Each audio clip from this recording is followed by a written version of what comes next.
semana 1 de estatística, ele vai falar o que é estatística, dados, população e amostra e variáveis, né? Na semana 1. E aí eu montei um mapa mental para facilitar, porque pode cair na prova.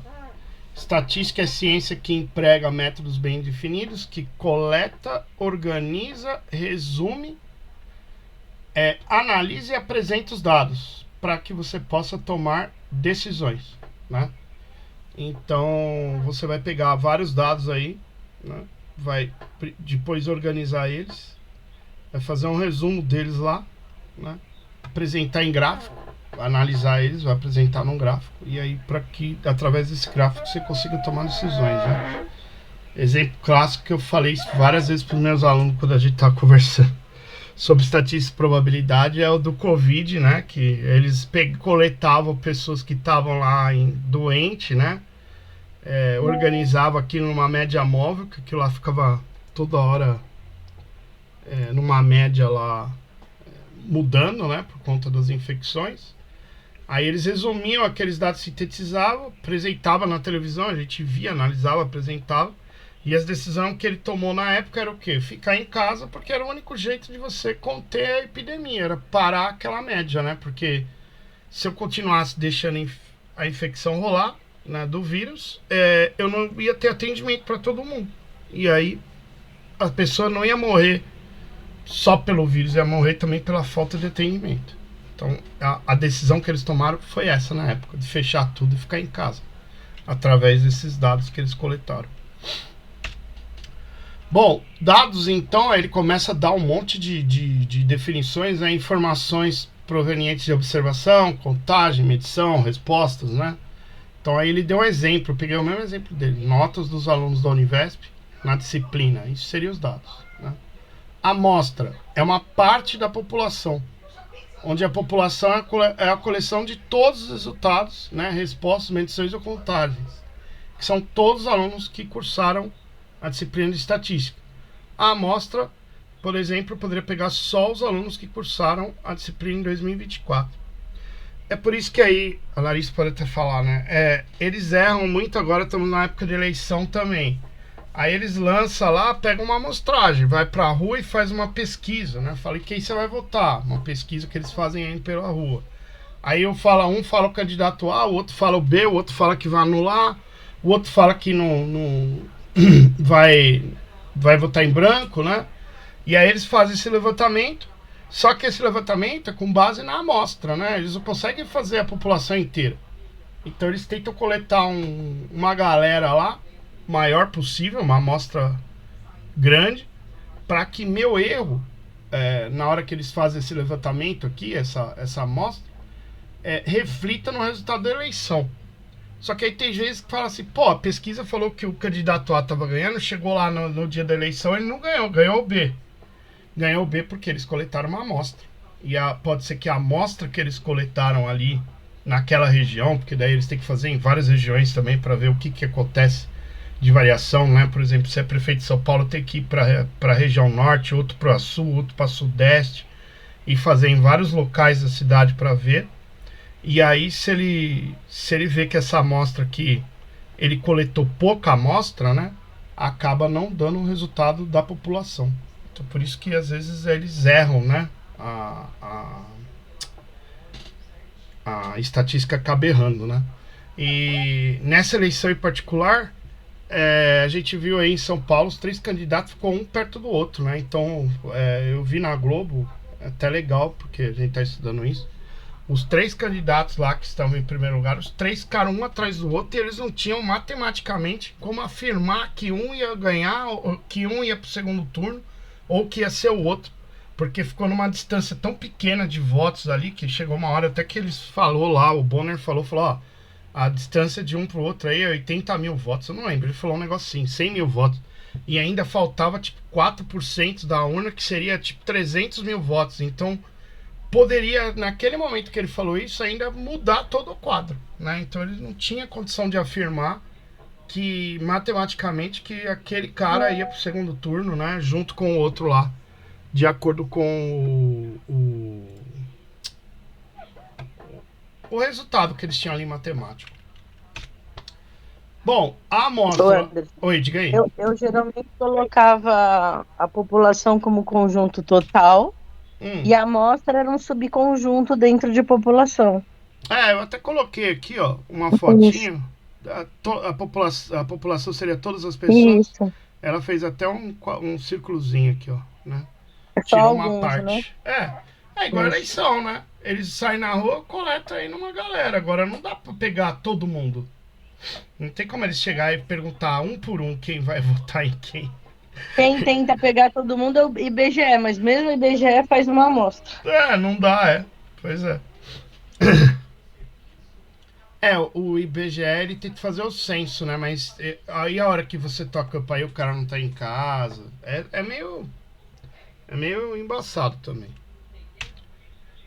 Aí a amostra ele fala que tem as simples, que são amostras de mesmo tamanho, que possuem a mesma probabilidade de ser selecionada ao acaso.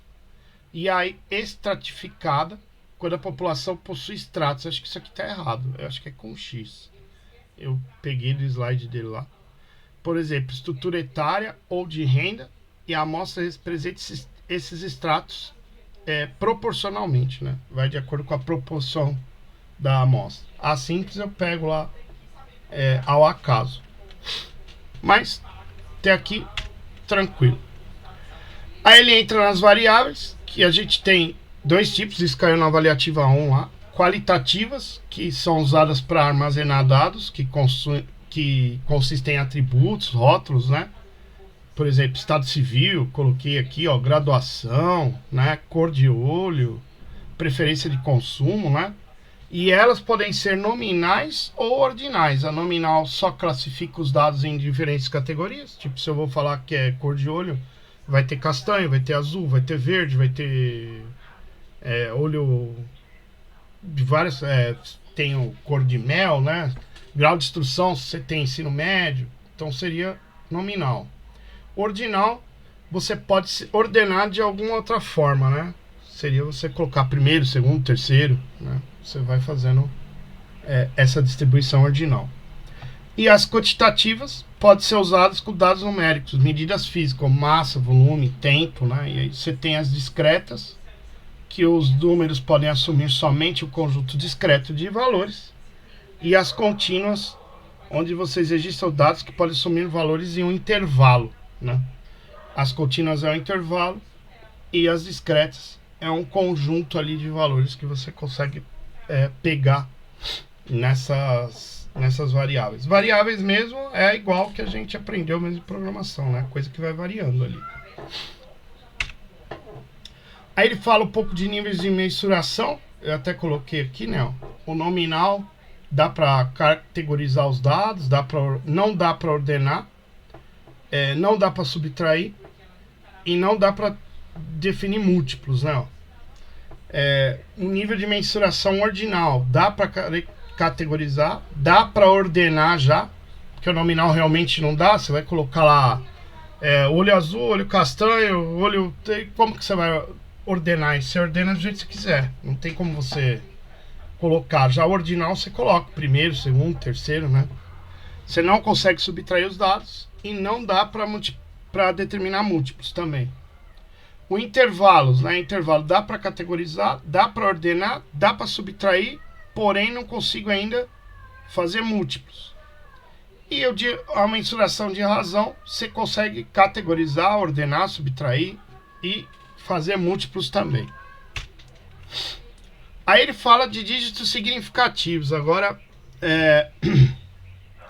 o número de dígitos significativos indica o erro máximo associado ao valor declarado e limites numéricos dentro do qual se encontra o valor verdadeiro em nível de precisão associado ao valor. Em operações envolvendo dados de precisões diferentes, não faz sentido manter mais dígitos significativos do que os dados de menor precisão usados no cálculo, né? Então, exemplo aqui, o número 7 só tem um dígito significativo, que é o próprio 7, né? Já se pegar o número 7,2, vai ter dois dígitos, o 7 e o 2. Se colocar 7,0 aqui também, significa que eu vou trabalhar com uma casa aqui, né? Decimal depois da vírgula, então você vai aumentando os dígitos significativos. Eu lembro quando eu fiz mecânica, a gente usou isso aqui na hora de medir as peças, né? Porque eu lembro que o paquímetro que a gente usava, que você media uma certa peça que você fazia no torno, ele tinha uma precisão, né? Que ele ia, acho que se não me engano, até milímetros de precisão. Então eu teria lá até o máximo 4 dígitos significativos, se eu não me engano. Aí o micrômetro, ele é um outro equipamento que a gente usava que já tinha uma precisão maior, né? E aí você conseguia aumentar esses dígitos significativos, porque existem peças da mecânica que você tem que chegar no micrômetro, né? A usinagem dela tem que ser um pouco diferente, né? Normalmente isso acontece em torno CNC, que a gente falava, que são os torno programado, já não é manual, para que você chegue num dígito significativo maior. Eu usei muito isso lá, para a gente fazer peças e calcular o meu erro, porque a peça também, apesar de ser usinada, ela tem um erro ali, que pode acontecer durante a usinagem. E essa folga, esse erro, ela tem que ser levada para frente no conjunto de peças que você está montando. Bom, o arredondamento, ele vai falar de arredondamento, né? Garante que o valor final calculado possui o número correto de dígitos significativos, garantido pelos dados usados. Não deve ser feito antes do final do cálculo, a gente só arredonda depois que fez todo o cálculo, né? E aí ele colocou algumas regras aqui, ó. Se for menor ou igual a 4, se arredonda para baixo, você tira, né? Então, ó, 3,14, você coloca 3,1, simplesmente. 3,10 também dá na mesma, né? Você pode tirar o zero daqui, se arredondou para baixo, né? Se for maior ou igual a 5, eu vou arredondar para cima. Você tem 2,718, você põe 2,72. E se for 5, você vai colocar o número par mais próximo. Ele colocou aqui com mais dígitos significativos, no caso, ó. Então o 15 aqui ele colocou para 12. Ele arredondou para o número par mais próximo de acordo com a regra dele, né? O arredondamento a gente usa na estatística. Você está trabalhando com um monte de dados, né? Então acaba que você arredonda, como ele mesmo falou, para você não ter, não deixar um gráfico, um cálculo complexo na hora de fazer o histograma, tudo que fica bem perdido ali, e aí você acaba tendo que trabalhar com dados mais complexos, e que o objetivo é você organizar eles, né? Não é deixar eles bagunçados, né? Com mais um monte de dígito lá.